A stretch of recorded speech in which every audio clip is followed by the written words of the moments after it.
Over the weekend, Brazil's political landscape was rocked by the preventive detention of former President Jair Bolsonaro, a move that sent shockwaves through the nation and reverberated across the globe. The arrest, which many saw as unprecedented in Brazil's modern history, has become a defining moment in the country's ongoing struggle with political accountability and the rule of law. The order for Bolsonaro's detention was issued by Supreme Federal Court Minister Alexandre de Moraes, a figure who has become central in Brazil's efforts to uphold democratic institutions amid rising political tensions. The arrest instantly ignited fierce debate and mobilized Bolsonaro's supporters, who quickly took to the streets in protest, marking a pivotal moment for Brazilian democracy and testing the resilience of its institutions.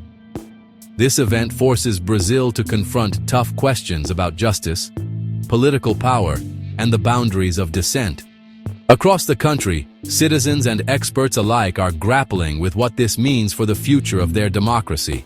The legal, social, and political ramifications are deeply intertwined, threatening to intensify the country's polarization and spark new waves of unrest and uncertainty.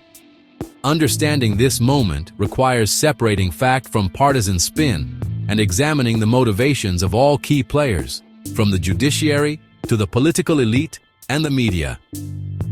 From the judiciary to political actors and citizens, each plays a role in shaping this critical chapter.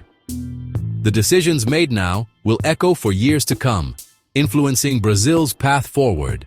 Our analysis aims to provide context beyond the headlines, exploring the forces that have brought Brazil to this turning point and what it could mean for the nation's future. Minister Alexandre de Moraes of the Supreme Federal Court ordered the preventive detention of Jair Bolsonaro, Brazil's former president, on November 22, 2025. Bolsonaro, under house arrest in Brasilia, was taken into custody, a dramatic escalation in ongoing legal proceedings. The preventive detention order, a tool to prevent obstruction or flight, was justified by alleged violations of Bolsonaro's house arrest conditions. The decision, executed on a Saturday, quickly reverberated beyond Brasilia, especially in Bolsonaro's stronghold of Rio de Janeiro. The main players, Minister de Moraes and the Supreme Court on one side, Bolsonaro and his loyal base on the other. This legal move transformed a judicial procedure into a national event with immediate political and social consequences. The court's decision hinged on Bolsonaro's alleged breach of house arrest, most notably tampering with his electronic ankle monitor. This act, seen as defiance of judicial authority, was compounded by his public call for a vigil, violating bans on social media and public mobilization. The court viewed these actions as attempts to obstruct justice and undermine the legal process. With compliance in doubt, preventive detention was deemed necessary to protect ongoing investigations. This arrest is the latest in a series of legal battles, underscoring the judiciary's resolve to enforce the rule of law. News of Bolsonaro's arrest sparked immediate protests in Rio de Janeiro, especially outside his residence in Barra da Tijuca. Around 60 supporters, clad in Brazil's colors, gathered with banners demanding the release of imprisoned patriots and calling for the impeachment of Minister de Moraes. Their slogans framed the arrest as political persecution, not a legal matter. The demonstration, though small, was vocal and defiant, reflecting the unwavering loyalty of Bolsonaro's base. Protesters linked his arrest to a broader crackdown on their movement, reinforcing a narrative of victimization. The protest remained peaceful but underscored the country's deep polarization. In the heart of Brasilia, as darkness settled over the city, a prayer vigil was held for Jair Bolsonaro.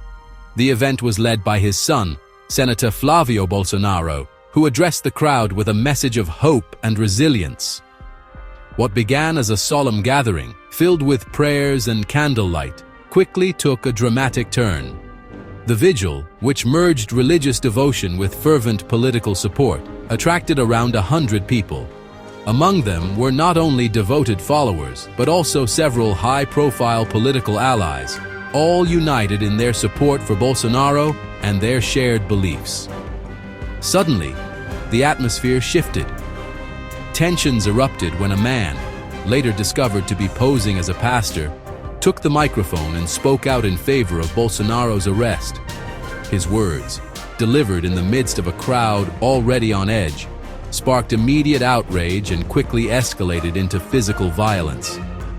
Police were forced to intervene, using pepper spray to disperse the crowd and protect the man from harm. The incident underscored just how volatile the situation had become and how little tolerance there was for dissenting voices within the gathering. The chaos that followed revealed the fragile line between peaceful assembly and outright confrontation.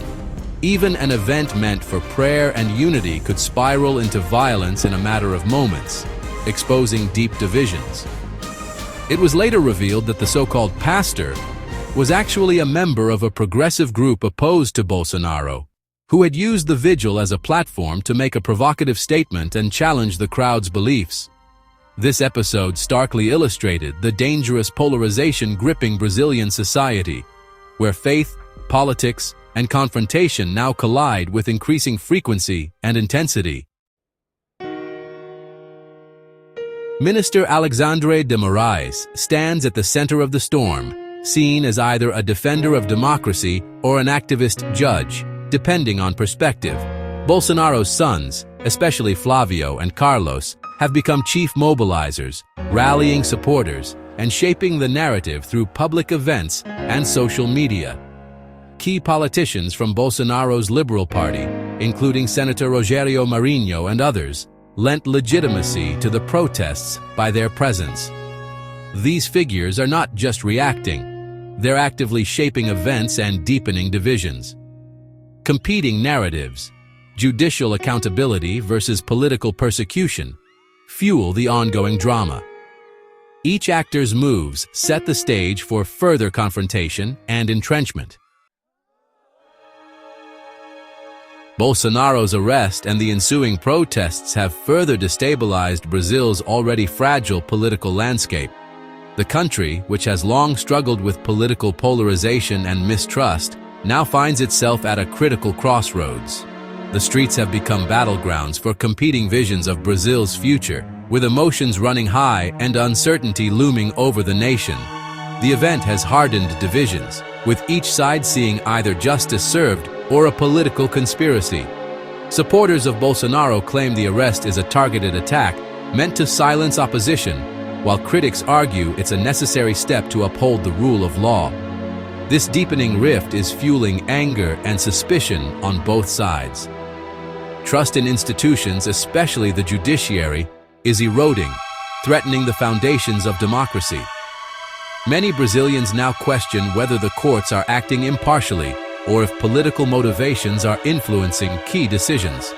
This skepticism is making it harder for leaders to restore faith in the system. Violent incidents like the Brasilia Vigil show a growing willingness to reject democratic norms in favor of confrontation. The escalation of street clashes and property damage signals a dangerous shift, as some groups abandon peaceful protest for more extreme measures. The government faces a dilemma: respond forcefully and risk accusations of authoritarianism, or act weakly and appear ineffective. Leaders are under immense pressure to balance security with civil liberties, all while trying to prevent further chaos.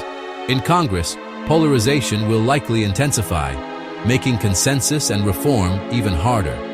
Lawmakers are increasingly divided along party lines, and compromise seems out of reach as tempers flare and rhetoric grows more heated. The arrest has shifted the battleground from elections to the courts and streets, deepening the crisis. Legal battles and public demonstrations are now at the forefront, overshadowing traditional political processes and making the path forward even more uncertain. Brazil now faces heightened tension, with reconciliation and stable governance more elusive than ever. The nation stands at a pivotal moment where the choices made in the coming weeks could shape its democracy for years to come. The polarization following Bolsonaro's arrest is the latest symptom of a societal divide that's been growing for years. Two realities exist. One sees institutions as democracy's guardians, the other as corrupt oppressors. Protest slogans and calls for impeachment reflect a deep rejection of institutional legitimacy among Bolsonaro's supporters. Social media amplifies these divisions, creating echo chambers immune to outside scrutiny. The violent reaction to dissent at the vigil signals a dangerous breakdown in civic tolerance. Every institutional action becomes a political flashpoint, further entrenching both sides. This polarization makes governance difficult and social cohesion fragile, complicating any path forward. Brazil stands at a crossroads, with several possible futures. One scenario: ongoing protests, political gridlock, and Bolsonaro's martyrdom fueling instability. Another: gradual de-escalation, if legal proceedings are transparent and leaders act responsibly, though this will be difficult given current polarization. A third, more dangerous path: escalating unrest and direct challenges to democratic institutions. The nation's stability depends on preventing violence and restoring faith in the rule of law. Brazil's future will be shaped by the choices of its leaders, institutions, and citizens in the coming weeks. The challenge is to turn this crisis into an opportunity for democratic renewal, not deeper division.